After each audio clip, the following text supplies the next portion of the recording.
Alors, l'histoire d'Haïti est une histoire épique. C'est une histoire que tout homme noir devrait connaître pour la bonne et simple raison. Pour la première fois, des Africains déportés dans le nouveau monde réduit en esclavage ont réussi à vaincre l'arrogance avec un seul slogan. Couper tête, bouler caille, qui signifie couper les têtes, brûler les maisons. Et ce slogan va se concrétiser le 18 novembre 1803 à Vertières, où l'armée africaine de déportation va vaincre l'armée la plus grande du monde, celle de Napoléon Bonaparte, conduite par le général Donatien Vicomte de Rochambeau, qu'on appelle vulgairement Rochambeau, mais en fait c'était Donatien de Vimeur. Et cet homme qui avait eu la prétention d'écraser la mouche se fera expulser manu militari d'Haïti. Donc c'est une histoire qui est belle, c'est une histoire épique que nous devons étudier. Et il est nécessaire de faire des exposés sur Haïti, parce que si les gens étudiaient cette histoire, je pense que les Haïtiens gagneraient en respectabilité. Mais justement, pourquoi nous, Caribéens, nous avons une méconnaissance de l'histoire d'Haïti? C'est tout simplement parce que Haïti a montré le chemin de la dignité et de la liberté. Et donc, on a voulu faire d'Haïti une vitrine de pauvreté effrayante. Puisque aujourd'hui, lorsqu'on parle d'Haïti, on fait référence à la pauvreté, mais on oublie que Haïti a été la colonie française la plus prospère de la Caraïbe. À elle seule, elle procurait plus des 3/4 de la production sucrière. Ce sont là des choses qu'on doit savoir, d'autant plus que la métropole française considérait Haïti comme la perle des Antilles. Mais comment expliquer que ce bout de terre africaine dans l'océan est devenu subitement une vitrine de pauvreté effrayante? Et là, je pense qu'il est nécessaire d'en parler avec des images à l'appui, parce que c'est à Saint-Domingue, parce que lorsqu'on parle de la révolution haïtienne, c'est une faute. Il s'agit de la révolution de Saint-Domingue, puisque Haïti n'existe qu'à partir du 1er janvier 1804. Redis aussi encore. Donc Haïti n'existe qu'à partir du 1er janvier 1804. Avant, donc, c'était la révolution de Saint-Domingue qui commence dans la nuit du 13 au 14 août 1791, où pour la première fois, des Africains vont créer une coalition dans le Nouveau Monde pour vaincre l'arrogance. Et ce jour-là, les Africains je parle bien des Africains parce qu'il s'agissait des hommes qui ont été déportés d'Afrique, qui parlaient encore des langues africaines et qui pratiquaient des cultes africains. On pourrait citer notamment Makandal qui a été capturé au Congo. On pourrait citer Biassou qui était également congolais. Mais ça a été une coalition. En fait, la cérémonie dite du bois caïman est considérée comme un pré-congrès panafricain. Ce que les gens ne savent pas dans la Caraïbe, d'ailleurs, il y a un problème de connexion, puisqu'il n'y a pas assez de bateaux pour faire cette connexion. Et si je pense qu'il y avait cette possibilité de se rendre dans différentes îles, le mépris des Haïtiens serait tombé à l'eau. Puisque la Guadeloupe a connu une période de liberté entre 1794 et 1802, mais c'est grâce justement aux Haïtiens.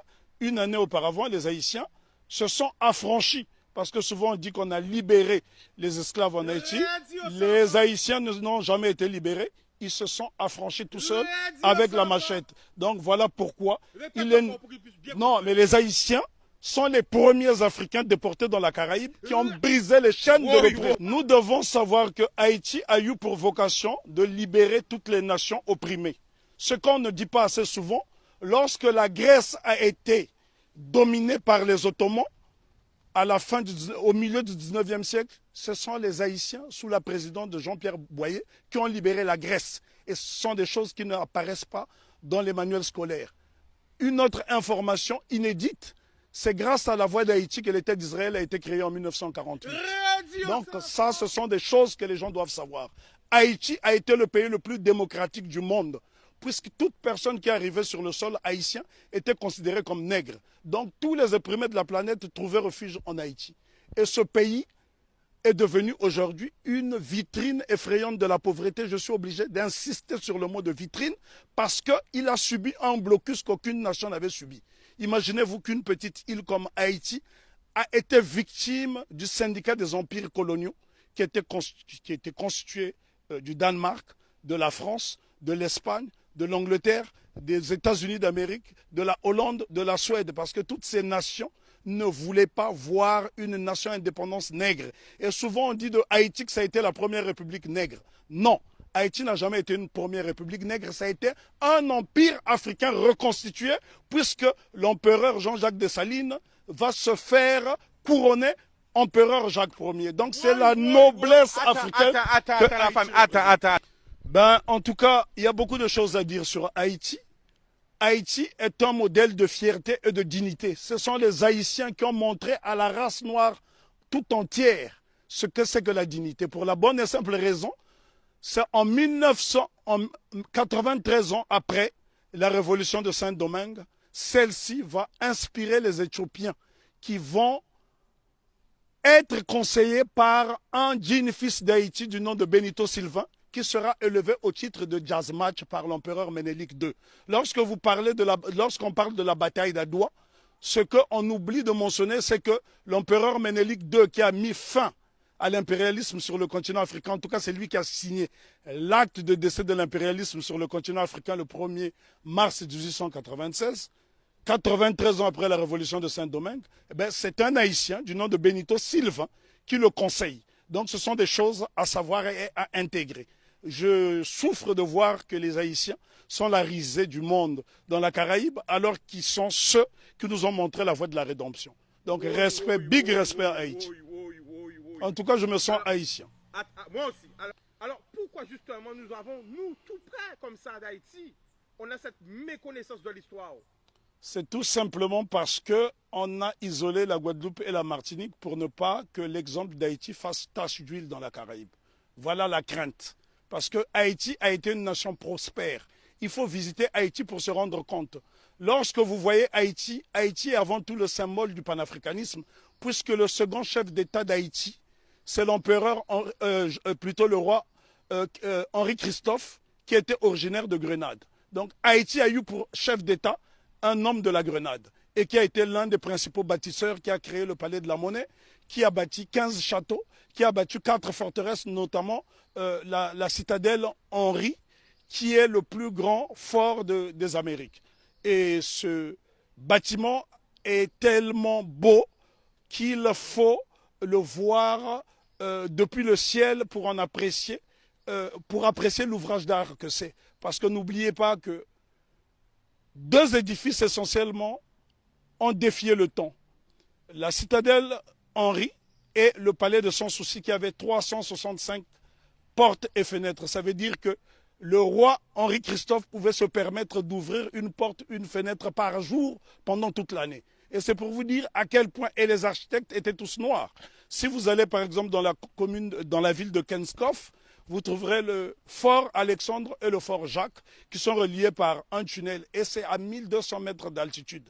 La question qu'on doit se poser, comment les Africains déportés à Saint-Domingue ont pu construire ces édifices qui ont défié le temps? Aujourd'hui, lorsque vous voyez un cyclone dans la Caraïbe, il suffit d'un petit cyclone pour que les maisons s'envolent, alors que les Africains ont fait exploser leur génie pendant la période de captivité. Bien que les Haïtiens se sont affranchis dès 1793, parce qu'il ne faut pas croire à ce que les historiens disent en faisant croire que les Haïtiens ont été libérés. Non. Lorsque les Négrés sont arrivés, les Haïtiens étaient déjà libres, puisqu'ils avaient lancé ce fameux slogan « Coupez tête, boulet caille ». Et il y a un homme dont on ne parle pas, on parle souvent de Toussaint Louverture, qui fut le plus grand des généraux nègres de tous les temps. On parle de Jean-Jacques Dessalines, je dis béni soit leur nom pour l'éternité, mais seulement, il y a un jeune colonel qui s'est battu âprement lors de la bataille de Vertières, c'est Capois-la-Mort, François Capois-la-Mort, qui a défié les canons de l'insolence, les canons de l'arrogance en disant « j'aime la mort ». Et Capois, on le retrouve sur le billet de Sangourde en Haïti. Ce sont là des éléments essentiels que nous devons connaître afin d'aller vers l'émancipation définitive. Alors, en résumé, pour parler d'Haïti. On ne peut pas résumer l'histoire d'Haïti, elle est trop belle, elle est trop grande, elle est trop belle. L'histoire d'Haïti, oui, on ne peut pas résumer l'histoire d'Haïti. Haïti, on doit en parler avec passion. Moi, je suis né sur le continent africain, mais je suis né au Congo, mais ce sont les Haïtiens qui m'ont montré le chemin de la liberté, parce que lorsque le Congo, aujourd'hui dit démocratique, accède à l'indépendance le 30 juin 1960, la Belgique tente de saboter l'indépendance de cette jeune nation. Et ce sont les Haïtiens qui vont venir par souci de panafricanisme aider le Premier ministre Patrice Lumumba qui malheureusement sera assassiné 6 mois plus tard. Ce sont les Haïtiens qui ont brisé le blocus de la France en Guinée. Ce sont les Haïtiens qui ont bloqué le blocus de la Belgique en République démocratique du Congo. Donc nous sommes redevables tous en Haïti. Parce que lorsque je parle d'Haïti, je suis dans un temps second. Je suis en transe. On ne peut pas parler d'Haïti de façon légère parce que cette révolution est la première depuis que nous avons perdu l'initiative historique. C'est la première qui est victorieuse parce qu'il y a eu des révolutions aux États-Unis. Il y en a eu au Brésil, notamment avec la création du Quilombo de Palmarès au Brésil avec Zumbi. Mais sauf que toutes ces révolutions dans la Caraïbe ont été étouffées. Si vous allez par exemple en Antigua, vous avez un village qui s'appelle Liberté, où les Africains se sont affranchis très tôt. Mais toutes ces tentatives de souveraineté n'ont pas été concrétisées. Donc ce sont les Haïtiens qui vont pérenniser. N'oublions pas que Haïti sera envahi pendant 29 ans par les États-Unis d'Amérique pour punir cette nation d'avoir vaincu les Blancs. C'est Haïti qui a libéré l'Amérique latine avec Simon Bolivar. Et encore, lorsqu'on dit que c'est Haïti qui a libéré, ce n'est qu'une partie d'Haïti, puisqu'à cette époque, Haïti était divisé en deux. Il y avait Haïti du Nord, qui était un royaume dirigé par le roi Henri Christophe, et il y avait le Sud, la République du Sud d'Haïti, qui était dirigée par Alexandre Pétion. Et ce bout de terre d'Haïti du Sud va donc donner des soldats, de l'argent à Simon Bolivar pour aller libérer une bonne partie de l'Amérique latine. Si vous observez les drapeaux de l'Équateur, du Venezuela, de la Colombie, vous trouverez des armoiries similaires, même les couleurs, à celles du drapeau d'Haïti. Donc c'est très important pour nous d'étudier Haïti parce que Haïti, c'est le symbole de notre fierté. Et les gens dans la Caraïbe doivent intégrer cette notion. Si les Haïtiens n'avait pas lancé ce slogan « Coupé tête boulet caille » qui a fait trembler le monde entier, ben, probablement que l'abolition de l'esclavage aurait eu lieu peut-être plus tardivement. Est-ce que tu peux nous donner des exemples de pays? Parce que là, on est en direct. L'exemple que je peux vous donner. Quel pays a été aidé par Haïti? Ben, le Congo, pays dont je suis originaire, la République démocratique du Congo a été aidée par Haïti parce qu'en 80 ans de colonisation belge, les Belges n'ont même pas été fichus de former une dactylographe. Et la première dactylographe qui va dactylographier le discours de Lumumba, c'est Suzanne Peck, qui est la mère de Raoul Peck. Donc Haïti est au cœur de notre émancipation. Haïti a aidé l'Éthiopie.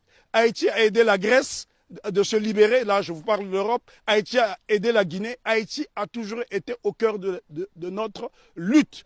L'exemple le plus simple, lorsque vous arrivez à Cuba, sur les bords du Malecón, vous trouverez un grand monument qui est dédié à Antonio Maceo. Très peu de gens connaissent ce héros qu'on appelait à l'époque le Tito de bronze. Lui-même qui est le véritable père de l'indépendance de Cuba. On vous parle souvent de José Marti, mais en vérité le père de l'indépendance de Cuba, celui qui a lancé les hostilités contre les Espagnols, c'est Antonio Maceo. Lui-même a été formé en Haïti. Donc Haïti, si vous allez à Cuba, les Haïtiens sont très respectés. Il y a des localités entières où on trouve des Haïtiens.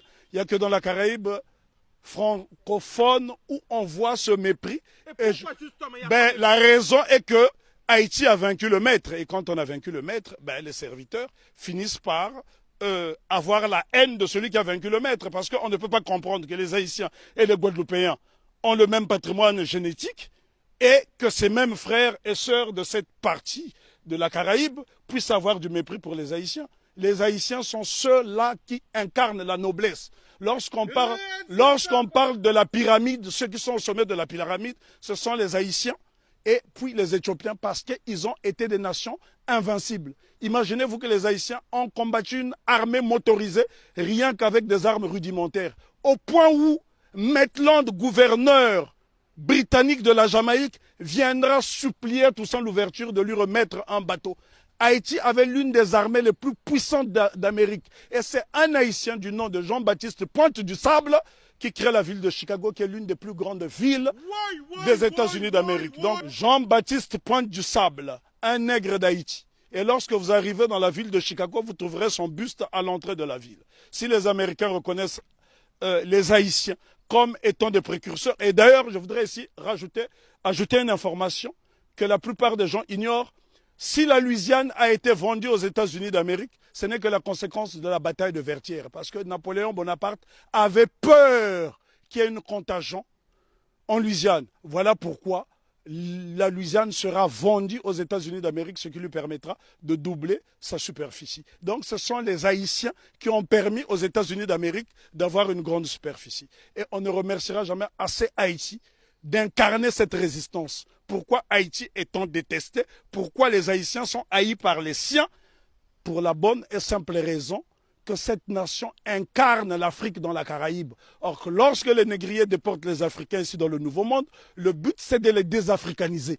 Et Haïti s'affirme et affirme son africanité à travers le vaudou, qui est un culte africain. Ils ont dit bye bye à la Vierge Marie et ils ont célébré les orishas, ils ont célébré toutes sortes de divinités africaines parce que dans le vaudou haïtien, vous trouverez des dignités Congo qui proviennent du Kingunza et bien d'autres cultes. Donc Haïti, c'est l'incarnation de l'Afrique dans la Caraïbe. Et l'Afrique a été tellement diabolisée qu'en tant que fils d'Afrique, je suis obligé de venir dans la Caraïbe justement pour lui faire la toilette. Le 1er janvier 1804, date de la célébration de l'indépendance de Haïti, il y a un événement qu'on devrait associer à cette date. C'est la fête de la soupe. La soupe de l'indépendance. Qu'est-ce que la soupe de l'indépendance? Haïti fait face à un blocus décidé par le syndicat des empires coloniaux. L'impératrice Marie-Claire Bonheur Félicité, femme de Jean-Jacques Dessalines, décide de créer la soupe de l'indépendance avec des ingrédients dont elle détenait seul le secret.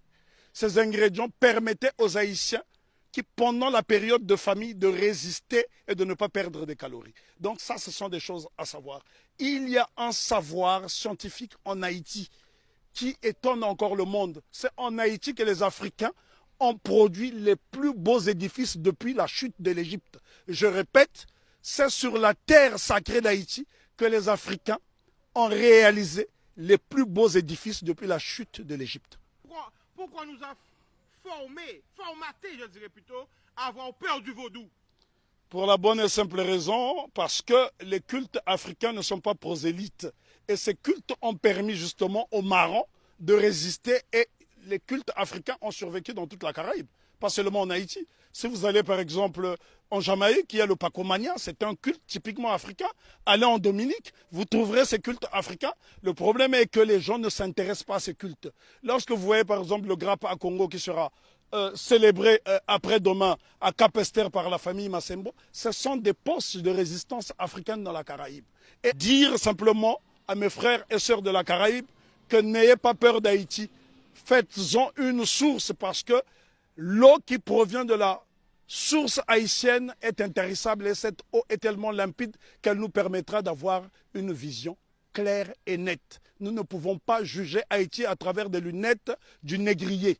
Sinon, on finira par avoir un regard étriqué. Jugeons Haïti à travers nos propres lunettes. Voilà pourquoi Marcus Garvey disait « Si le nègre ne prend pas garde à lui, il boira tous les poisons de la civilisation moderne et il en mourra. Vive Haïti !» Je tiens à signaler que j'ai la particularité de faire des conférences sur l'Afrique gratuitement dans la Caraïbe parce que mon but justement, c'est de raconter la version du gibier qui n'a jamais été racontée. Parce que pendant 400 ans, vous avez eu droit à la version du chasseur. Et les Africains disent dans un proverbe très éloquent, tant que les lions n'auront pas leurs propres historiens, les histoires de chasse seront toujours à la gloire du chasseur. Donc je suis là en tant que gibier pour vous apporter la version solide de l'Afrique.